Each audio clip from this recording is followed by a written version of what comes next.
Yo, yo, welcome to Trippy Commentaries and the Week in Wrestling. Could the three fired superstars get their jobs back this week? We'll get into it because last week that was kind of BS what happened there.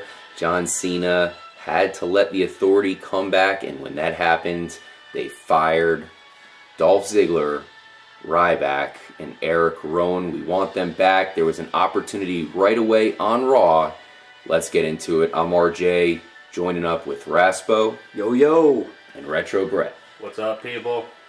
Alright, guys. It started off with a Lumberjack match. Of course, you had John Cena coming out, kind of apologizing, but he did say that it was the right decision and that anybody would have done it. Do you agree with that? Of course, going back, you had Seth Rollins attempting to basically take out Edge because he has a neck injury, so he was going to curb stomp him. That probably would have been fatal. Yeah. He had to, John Cena had to stop it from happening. We didn't want any, we certainly don't want any Mortal Kombat fatalities. No.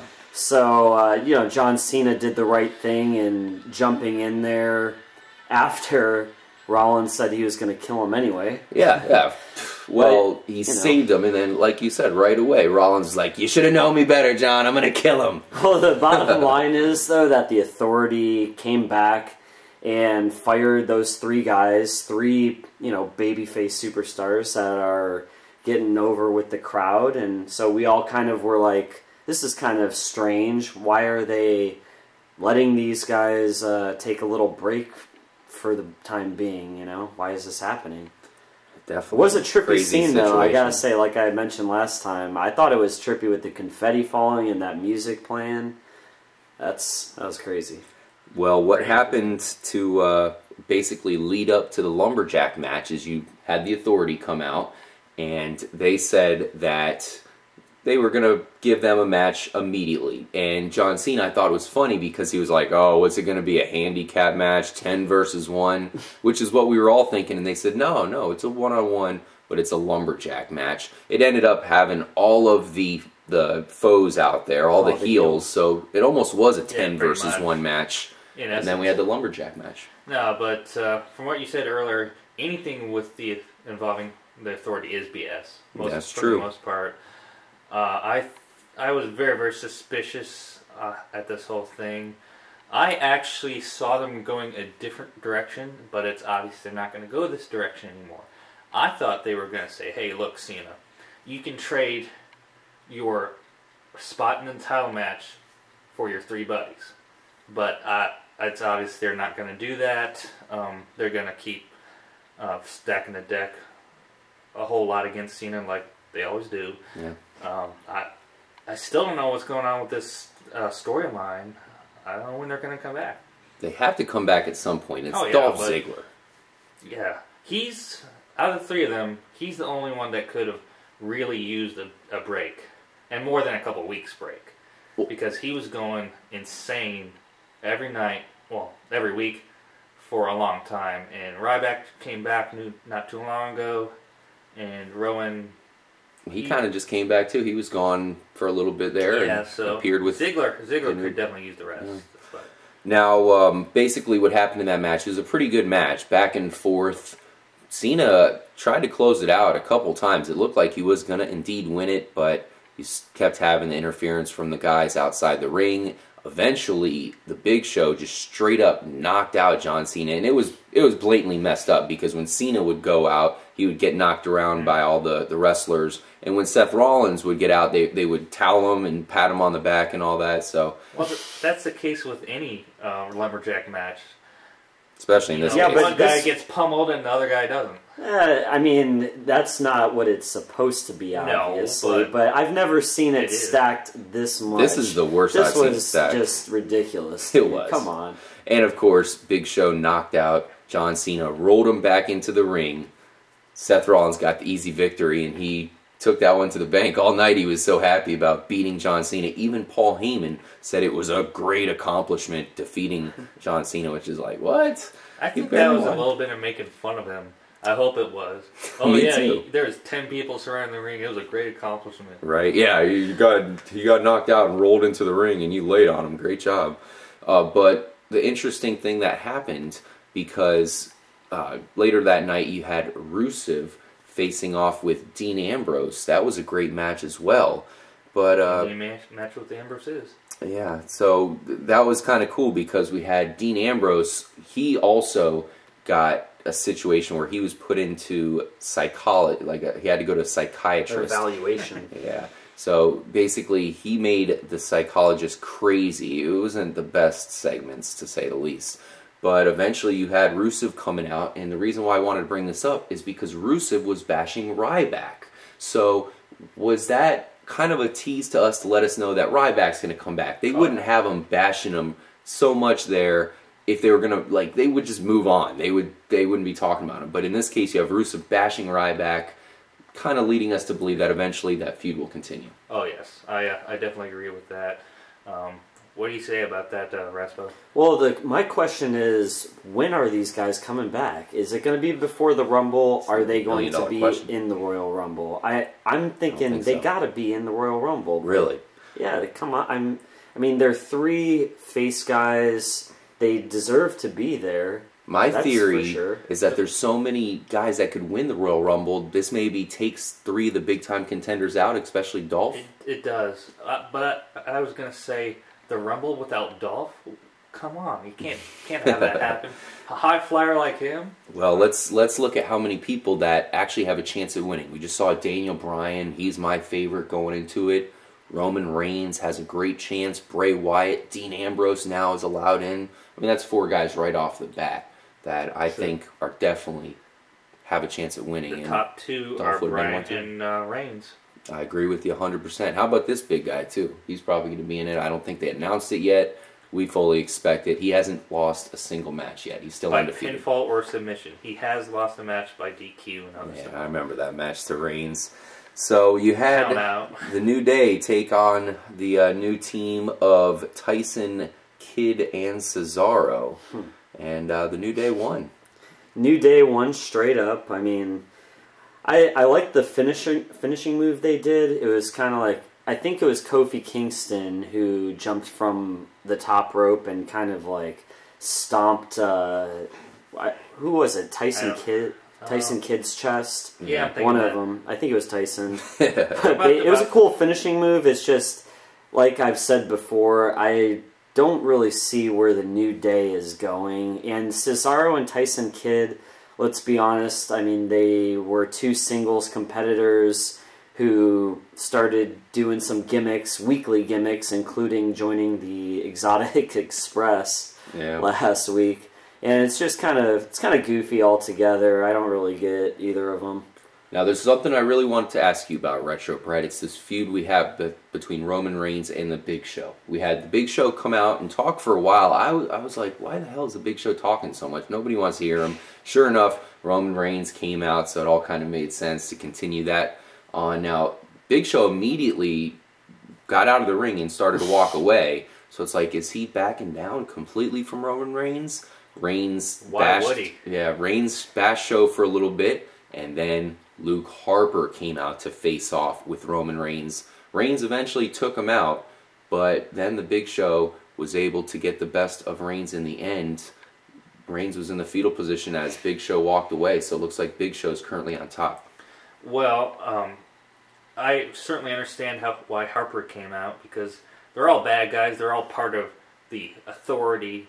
I mean, you got the real Authority with Triple H and Stephanie, and Rollins and Big Show. Those are all the core group. J&J. J&J. Then you got kind of the lower echelon guys, where Harper and a couple other people. Yeah. But then Harper came out to soften Reigns up for Big Show to come and pummel him. It made a lot of sense when it all was said and done, and I think we're going to see these guys face off again leading up to the Royal Rumble, where I'm assuming both of them are going to be in it. And that's going to be one of those matchups where we're definitely going to be watching that during that huge match. I just wanted to talk about the New Day a little bit. I said it many times before. I don't see where they're going with this. I don't see them going very far. But I see the new team of Cesaro and Tyson Kidd. And this week they kind of did team up with Adam Rose, because Adam Rose and Big E were outside the ring. Right. And the 4 combatants were inside the ring. So it's kind of a 3-on-3 kind of situation. Yeah, it's good to see him at least get a victory for once. Yeah, they got a victory. And to go back to what we were just talking about, RJ, with the show and Reigns, I saw a glimpse of what Brett was saying last time about Reigns being a little thick on the mic. He told some story about Jack and the Beanstalk, but it was Roman Reigns as a little kid growing a beanstalk and then punching the giant. I saw that movie recently. It was just really weak, I guess, altogether. But Roman Reigns, he has the power and strength to knock people out, so he doesn't really need to be the best on the mic, I guess. Yeah. So a couple other things happened on Raw, of course. You had the Ascension defeat another local wrestler. This guy was tiny. Man, they were tossing him around like a rag doll. You had Alicia Fox face off with Naomi with one hand tied behind her back. That was kind of cool. And also a showdown between the Miz's and the Usos. It was actually just the Miz versus Jay, and the Miz won. Yeah, Miz won clean. With the Naomi and Alicia Fox thing, Naomi basically got punished, by the authorities. Stephanie McMahon ordered her hand to be behind her back. So it's like, how involved is the authority going to get? Like, are they really going to mess and fuck around with dictator? Like to all of these faces, you know what I mean? It's kind of like, enough is enough. You already have influence on all like 5 or 6 heels, and then you're punishing 5 or 6 faces. Yeah, everyone basically. No matter how low on the card they are, they're gonna be a dictator like we've never seen. Yep. So.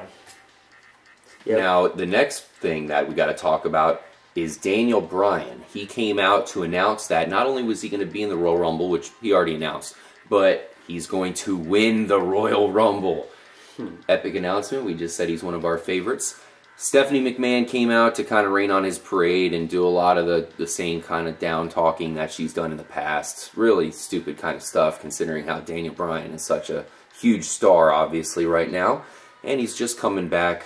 Then you had Kane come out. Daniel Bryan got beat up by Kane a little bit, but then launched Kane into the pole and came out on top, leading the crowd with the yes chant.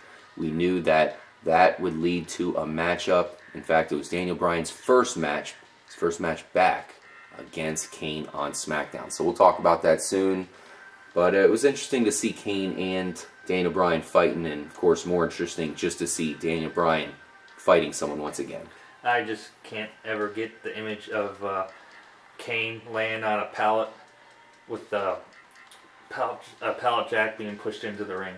That was pretty cool.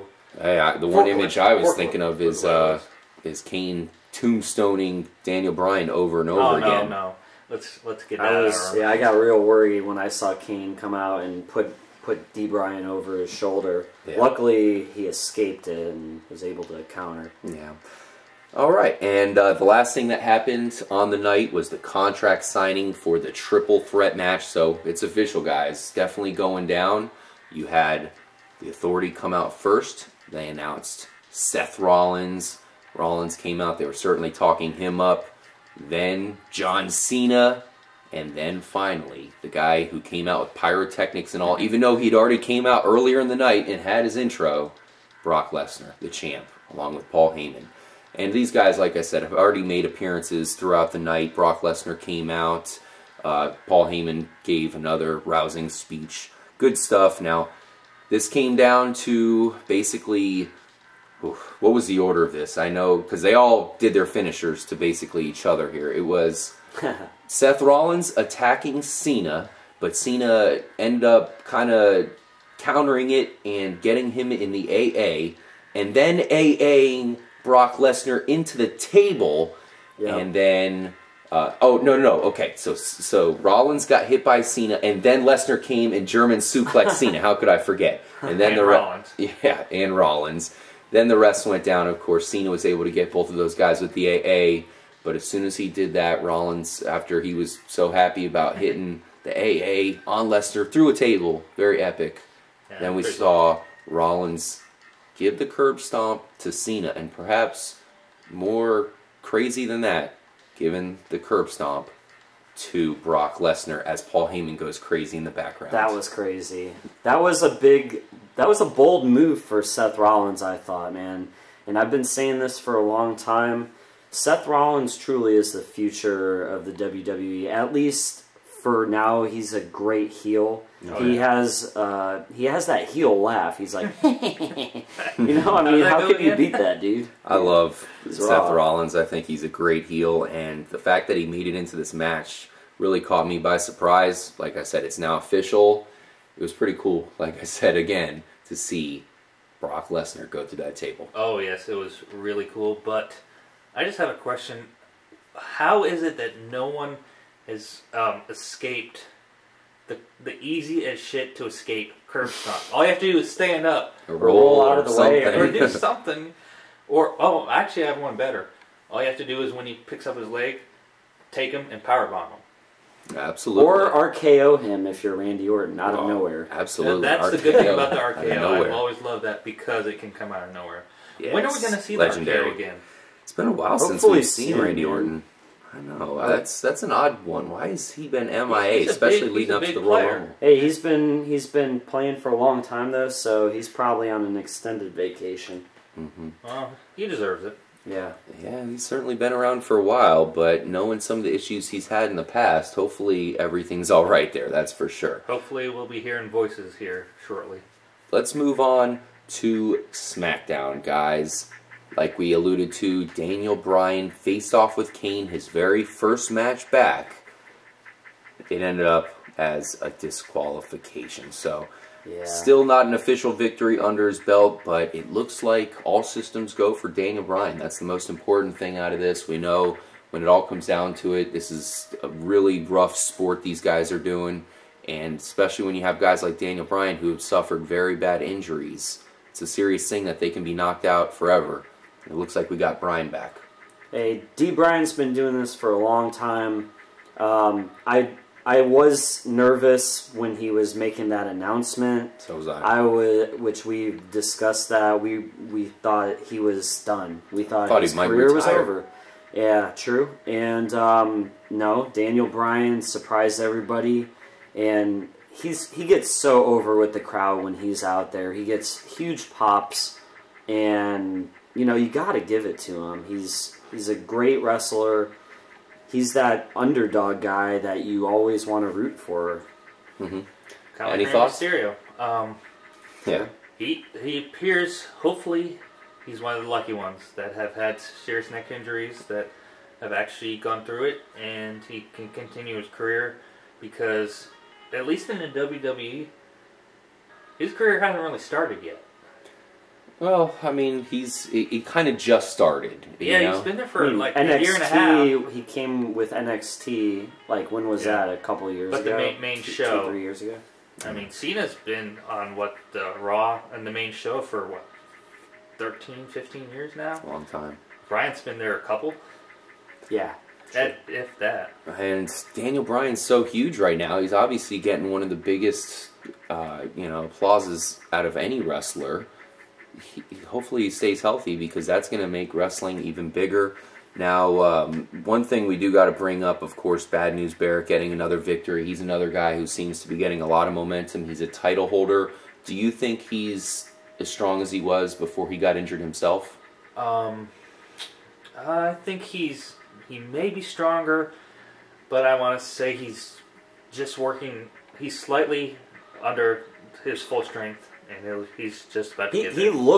He looks weaker. I don't know. Maybe that's just me, but Physically, That's what I was thinking. He looks skinnier. Physically Yeah, or he looks movement-wise. He looks skinny and looks not skinnier. as toned. Like, it looks like he has been sitting around for a while instead of working out and prepping. And I that don't know. said, I'm sure he's just getting back into it. He was injured for a while, so I'm sure he'll bulk up once again, and he's certainly Either been way, winning. he's the champ. He's a Intercontinental champ right now. So Definitely looking pretty beastly. With the major help of Kane. Another cool thing, guys, we saw Dean Ambrose teaming up with Roman Reigns again to take out Seth Rollins. So I love this teaming up. I think they really work well together, and I wouldn't mind them Obviously. winning the tag team championships. They did. on the Shield. Yeah, we all know that they're pretty busy guys, and they have a lot going on with their individual competitions. But I really feel like if they were given some tag team time, I think that they could maybe win the title and be pretty good. Because I'm a pretty big tag team fan. So I don't like when the WWE kind of puts it on the back burner. And I feel like if it was a legit competition, Roman Reigns and Dean Ambrose would probably be the best tag team in the entire WWE universe there.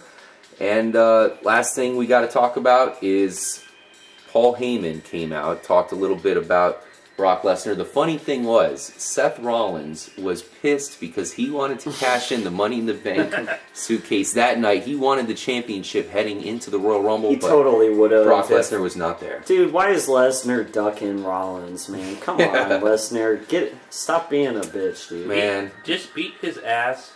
He'll go. Well, he probably won't go away, but hopefully he'll get his ass beat so badly that he'll be like, fuck that. It would be funny. I'm not doing that again. Right. It would be funny to see Rollins attempt, what was it, 9 German suplexes on Brock Lesnar, something like that. Could even, like, he would get through 3 of them and be like, I'm out, I'm tapping out, and then Lesnar would win. Thank you guys so much for listening to This Week in Wrestling here at Trippy Commentaries. Let us know what you think about the current events in the WWE. The Royal Rumble is right around the corner. We're going to have a huge preview for that. Going into that, who's our favorites? I'm saying Daniel Bryan. You said Daniel Bryan and Reigns, right? It could be either one. It's up in the air. What do you think? I'm going with Daniel. I got to go with Daniel Bryan. Oof. Or, unless The Godfather comes out with the Ho Train, then I'm going Godfather. Here's my secret undercover person who might win the Royal Rumble, Dolph Ziggler. We'll see. Thanks again for joining us, guys. Make sure to stay tuned, and more importantly, stay trippy.